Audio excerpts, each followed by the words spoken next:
তিনবার বিশ্বনবী সাহাবীরে জান্নাতি বলেছে।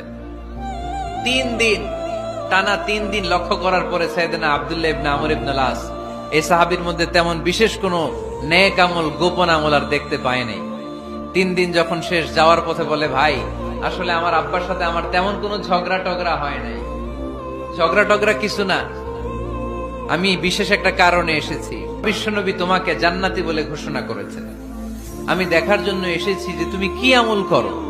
কিন্তু আমি তো বিশেষ কোনো আমল দেখলাম না। নামাজের সময় নামাজ পড়ো, তাহাজ্জুদের সময় তাহাজ্জুদ পড়ো, কোরআন তেলাওয়াতের সময় কোরআন তেলাওয়াত করো, আমি যা ইবাদত করি তাই তো করো, বরং আমার চেয়ে আরো কম করো। কি এমন তোমার আমল যে আমলের কারণে বিশ্বনবী তোমারে জান্নাতি বলেছে?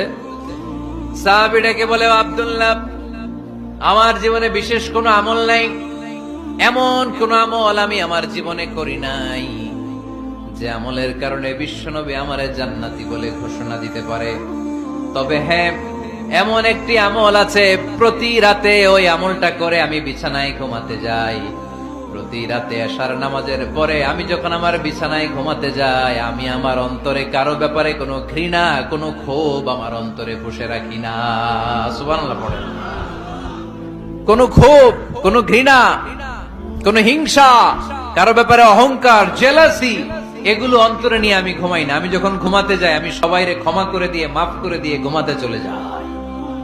হয়তো এই আমলটা আল্লাহ তাআলার কাছে অত্যন্ত প্রিয় হতে পারে, এ কারণেই হয়তো বিশ্বনবী আমাকে জান্নাতি বলে ঘোষণা করে।